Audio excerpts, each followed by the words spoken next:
Thank you. And thank you, Commissioner, and also thank your staff and everyone under your leadership who works very well with us in the legislature, I believe. So I thank you very much for all your efforts. Thanks, sir. A couple things. Invasive species has been a program I've worked on since I got here because of all the lakes in the Adirondacks in the North Country. I think we've made great progress on the preventative side and put a lot of money into that with boat washing stations and brochures and education programs. Very, very important.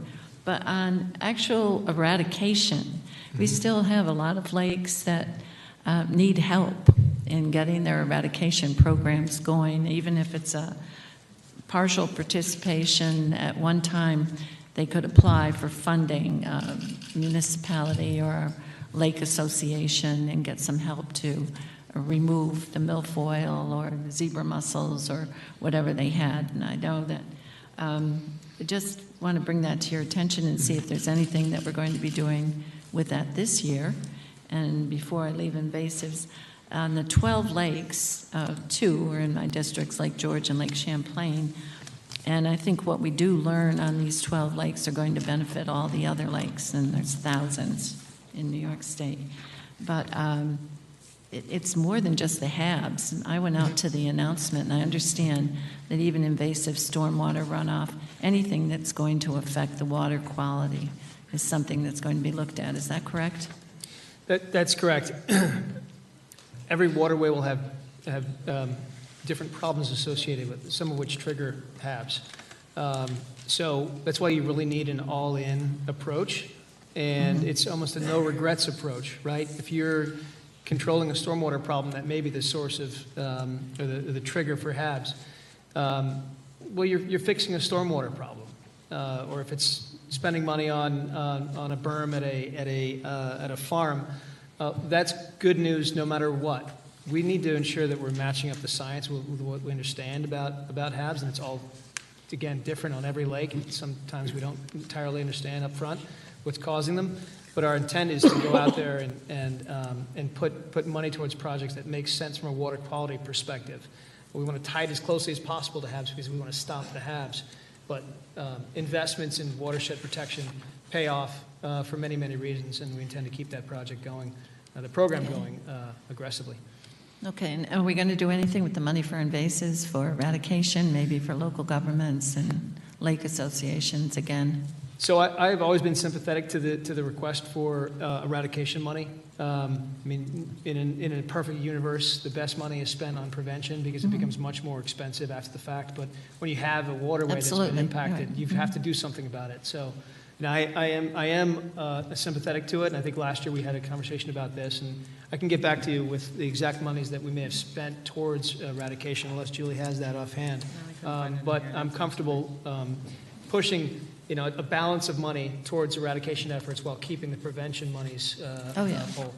I know we've done some great work this year. There's now a boost in the EPF to help with the boat washing detection station with DOT, and that should make a big difference in the Adirondacks. Absolutely. And thanks for your work on that. Looking forward to all that and working on this, the lake initiative. And the forest rangers were mentioned, or forest products, but I can't mention forest without talking about the forest rangers and thanking them for extraordinary work, as well as your environmental conservation people in the Adirondacks. They've had some huge searches this year, overnight searches, cold, nasty conditions, and been very, very effective. So thank them. One of the things, you know, the 480A program was something that in 2004 I was finally able to get some money for the local governments. And for those who don't understand, you put your land in this program, you get a reduction in assessment, but therefore the local municipality loses some of their land and tax value. So we did get that money, and it did go into the AIM eventually. Although there's still a separate one for schools. But that's my major concern about this one, is how we work the money to the local governments. And I know you went from 80% to 70%. I assume it's to do less money, make it less costly. But on the 25-acre, I assume you're going to get a lot more participants. And the only question is, Two things. There, you call for certified foresters. Is that going to lead to licensing a forester, or how are you doing that?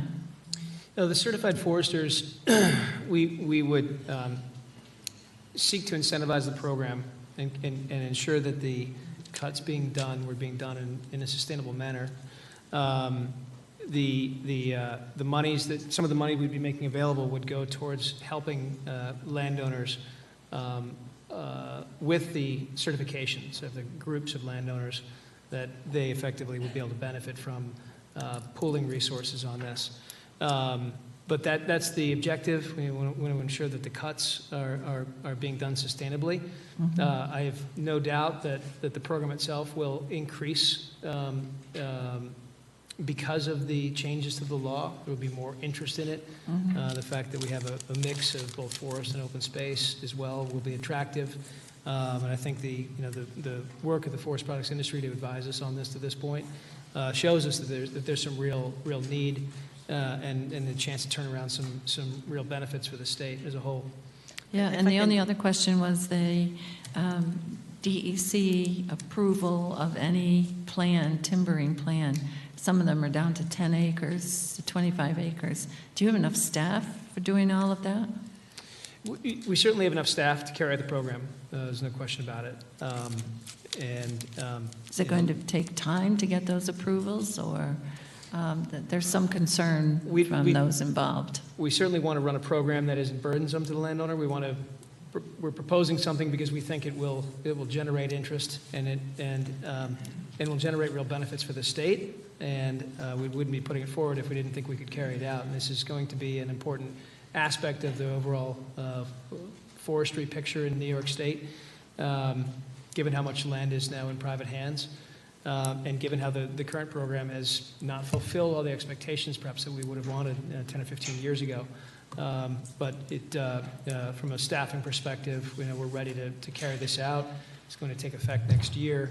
But we've been in the planning phase of this, frankly, for 3 years. Is the approval just an approval to make them eligible to get into the program, or is it for everything going forward? Talk about the approval process. So we have two new programs that we're proposing. One is the certification, that's the 70% that you referenced. In those cases, right now, we don't have the ability to just say, okay, you're certified by, say, SFI or FSC, and okay, you've checked the box. We're going to give you this credit for that. Under this new construct, that's what we're proposing, that if you have one of those approved, and it's not limited to those two, but it's whatever's approved and set forth in regulations. That'd be it. Mm-hmm. Then those would meet that. So, and we're anticipating that right now, that would be more of those larger owners, your lime timber, your Finch Pine, your International Paper, those kind of landowners are already certified, or many of them are. DEC is certified, by the way? It's the smaller landowners that we're hearing from. And we've left open the opportunity for them to do group certification, which doesn't exist right now, but we think that this could help create that. Secondly, there's a program that would allow for a forest management program to come in. That's actually a 40% reduction in taxes, as opposed to the 70%, right. Recognizing that there would be less obligations on the landowner. Some of it would be, a forest timber harvest. Others could be different types of activities related to wetlands restoration or invasive species management. That has to be done on at least 10 acres of land, and we are trying to do that in a way that's more streamlined than the current 488 program.